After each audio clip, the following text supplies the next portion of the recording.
Thank you very much. I'm honored to welcome Republican and Democratic members of the Senate Finance Committee to the White House. And especially I'd like to thank Committee Chairman Orrin Hatch.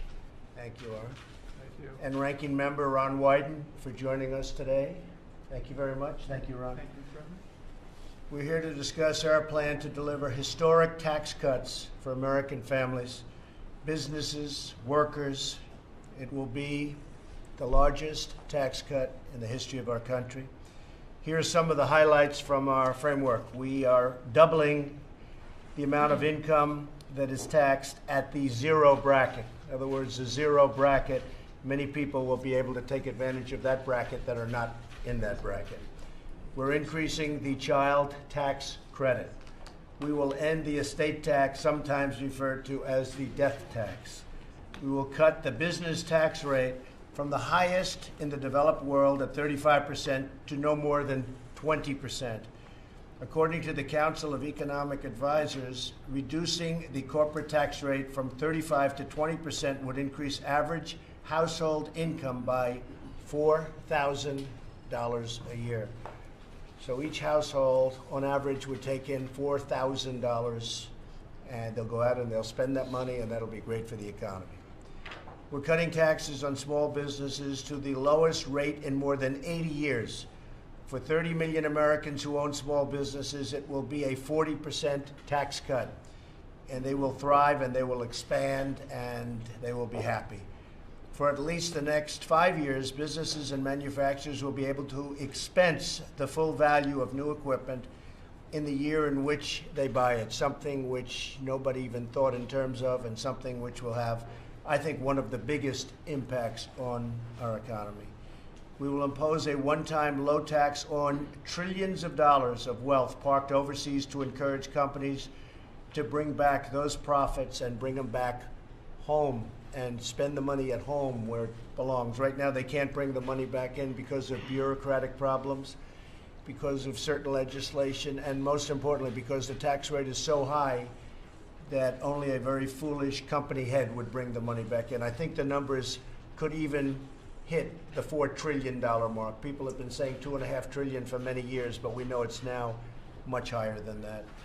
The vast majority of Americans will be able to file their taxes on a single sheet of paper, because not only will these be massive tax cuts, but these will be a big simplification.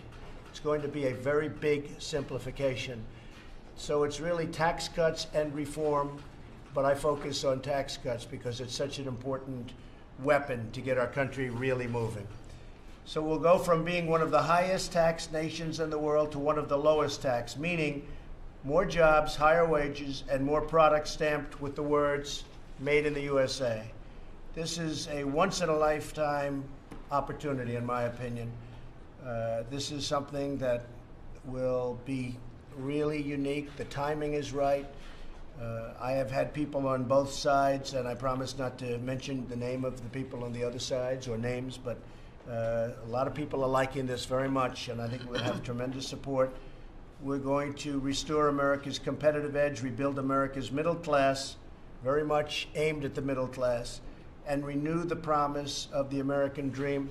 We're going to have companies pouring back into our country instead of leaving our country. We're not going to have them leave and fire everybody and make products and sell them back into our country totally untaxed. All we do is end up with lots of people without jobs and no product. It's not going to happen anymore. So I just want to thank everybody for being here. It's a great honor. We're going to have a great discussion today, and I'm sure we'll have unanimous support. I have no doubt, right? Right, Ron? I think, right? So thank you very much, everybody. Appreciate it. Thank you. Thank you. Why don't you change your mind on healthcare? Why don't you change your mind on the healthcare? Mr. President, what did you say? Didn't say what that congresswoman said. Didn't say it at all. She knows it, and she now is not saying it. I did not say what she said, and I'd like her to make the statement again, because I did not say what she said. I had a very nice conversation with the woman, with the wife, who sounded like a lovely woman. Did not say what the congresswoman said, and most people aren't too surprised to hear that. What is the truth, Mr. President? let her make her statement again, and then you'll She find is out. saying that you said that it's Okay, improper. let her make her statement again, and then you'll find out. Why did you make the Yeah, go ahead. Thank you.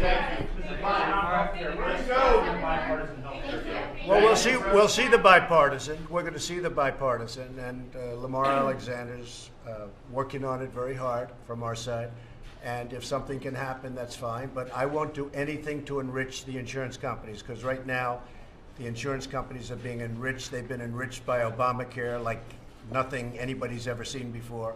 I am not going to do anything to enrich the insurance companies. Okay, thank you very much, everybody. Thank you.